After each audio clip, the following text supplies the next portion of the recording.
Oh, is that him? Yeah, that's how. Hello everyone, Akuchi here. Welcome or welcome back to my channel if you are new, and if you're a returning subscriber, hi. So happy to see you.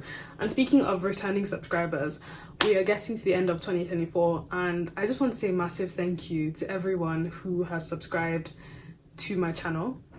I'm now on 513 subscribers, which is something I never thought I'd achieve by the end of this year. Like, it might seem very small to the people who are new or watching, but it's the first ever milestone that you can get on YouTube before moving to 1,000 or 10,000 or whatever. So hitting my first milestone was definitely very exciting. Thank you for supporting, and to anyone who's looking to support, I'd be so glad and so happy. That being said, let's get into today's video. I wanted to talk to you guys about the overarching topic of balance and how to find balance between your work and your personal life. But in simpler terms, how to have fun and still live life while bringing your best self to your work still. I will speak in the context of academics because I am in full-time education, but this could actually relate to any part of your life. I used to work before, so I know balance is important in your 9 to 5 as well, or in kind of whatever area of your life you're in. But I speak because I've experienced what it's like to not have balance and how that can have effects on you. And I'll speak about my personal experience, but that's why I've been prompted to want to talk about balance and why it's important to still have fun and have a life whilst still, performing and being the best at what you do. For context, I am in my final year of university. I took a year out from university last year to work and to take a little break. Coming back to university this year, I've struggled to find balance and time to still incorporate filming and doing all these things while still showing up as my best at university. I think that's why I'm making today's video. I feel like there should be balance in still being able to pursue your passions and dreams and going out with your friends and all of these things, whilst still showing up at university or at your work or whatever. I struggled a lot to stay within that range of my usual grades. I think because I had now experienced what life post-university is like and how grades don't really matter that much, so I took a step back. I was a little bit lenient and I wasn't doing the normal things that I would do to get the grades that I'd normally get.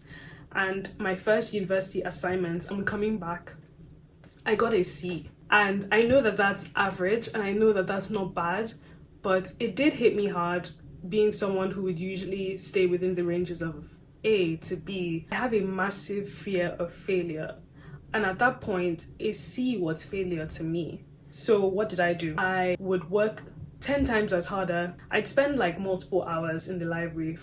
I'd give myself a whole shift from 9 to 5. Sometimes I'd stay till 10 p.m. or till 11 p.m.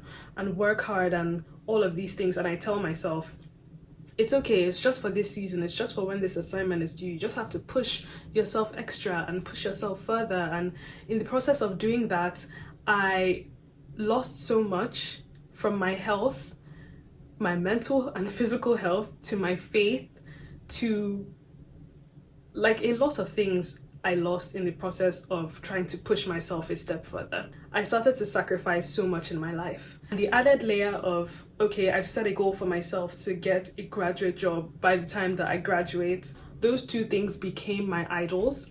I was either going to the library 24/7 or working on graduate jobs. Normally I'd have calls with my friends because I'm international, so most of my friends are international or long distance. So I normally have calls with them or my family. My family's back in Nigeria as well. I stopped speaking to people. I stopped having calls with people. I stopped going for my lectures because now my main focus was doing well at my university assignment and getting a graduate job. So I've stopped doing the basic things. I've stopped having breakfast because I don't have time for breakfast. For breakfast, I would go to skipping dinner. I'd probably have one meal a day. I wasn't drinking enough water. I wasn't sleeping well. I'd come back from the library at like 10 p.m., sleep, wake up 9 a.m., keep it pushing again. I stopped having time for God and my faith. Sometimes I'd skip church and go to the library on a Sunday. Insanity. Just a whole lot of things I was not paying attention to anymore, because these two things, me having high expectations, I was like, I have to come back and bounce back and keep getting my A's and B's or whatever, and I need to find a graduate job. I think we can all already see how this goes to a downward spiral. My mental health started to depreciate. I'd wake up every day anxious, nervous. You know, have I heard back from some of the jobs? Am I preparing for my interviews enough? Am I going to the library? Am I using my time wisely? Am I, you know, and whenever I wasn't going to the library and studying, or whenever my full day wasn't filled up with education or studying or doing uni work, I'd have this immense guilt because I was so scared of failing, you know, not performing the way that I usually perform or whatever. It just started to become a disaster. I did eventually get the grade that I wanted. And then with the job that I was gunning for, I got to the final interview stage. Amazing. But I ended up doing the interview and not getting the job. At what cost? I lost so much of myself. My face was always breaking out and they would leave these horrible dark marks on my face. I started to lose a lot of confidence in myself. I'd have these really bad headaches because I wasn't drinking enough water. I spoke to my doctors and they said you have anemia, your immune levels are low because you aren't eating enough protein, you aren't getting enough vitamins in your body. And just all of this to say that my health was deteriorating fast. Now that you know my story and why I now see why balance is important, I just wanted to also share some of the ways that I have been incorporating balance in my life and the ways that you can also potentially incorporate balance in your life. I started spending more time with my friends. I'm incognito. Bow, bow, bow. Don't follow my TikTok.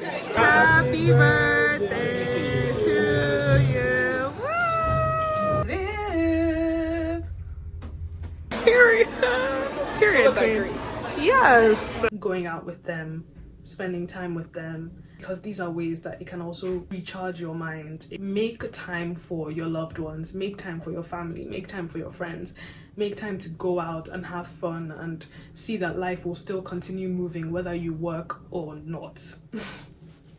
The second thing that I started doing was making sure I had my greens, eating healthy, spending time cooking actual good food that will nourish my body and not destroy my body, not, you know, having snacks or sugar or all of these things. Third thing, going on walks just for fresh air, whatever makes you happy, but I do that. And then a very important one was I started working with people.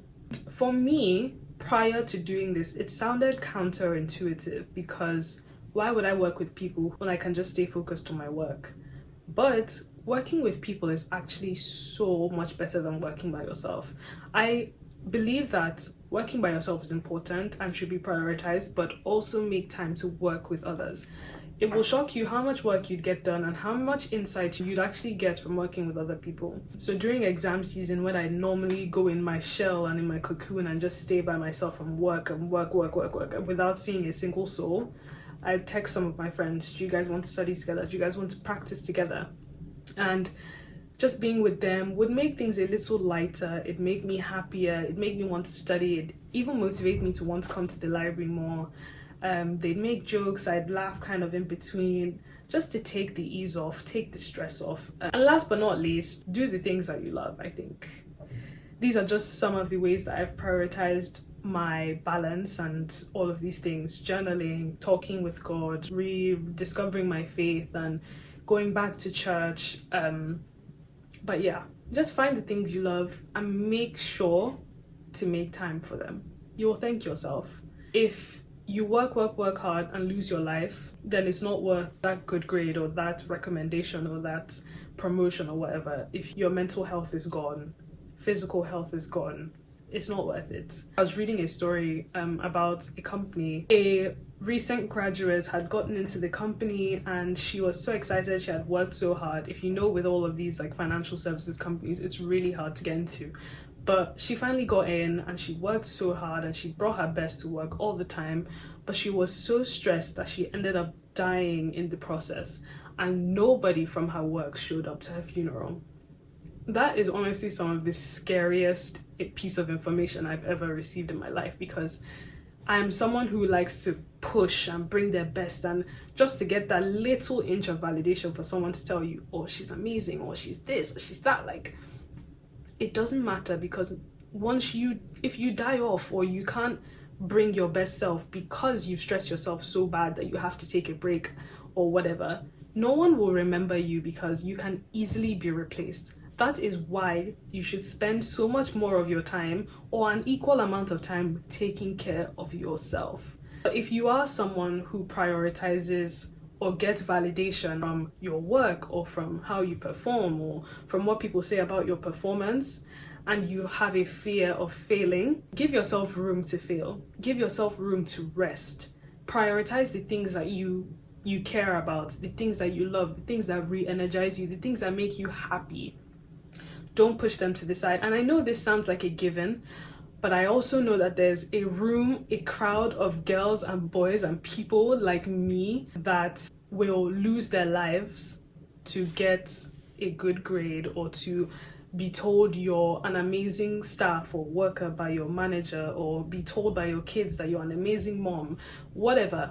But you need to take a break. I'm learning from that as well, that it is okay to fail. It is okay to take a break. It's okay to prioritize the things that need to be prioritized. At that point in time, you doing your work, you might think, okay, this is not a priority right now. It is. It is also important as your time blocking to equally block out time to go to your room, take a nap, take a break, read a book, walk, go on a walk, like eat food or something, like, because it's not worth losing your life quite literally in the process. I cannot stress this enough. And now that I've experienced it myself, take it from me, take it easy. I'm literally 20 years old. I shouldn't have to be worrying about being anemic or going to do an MRI scan.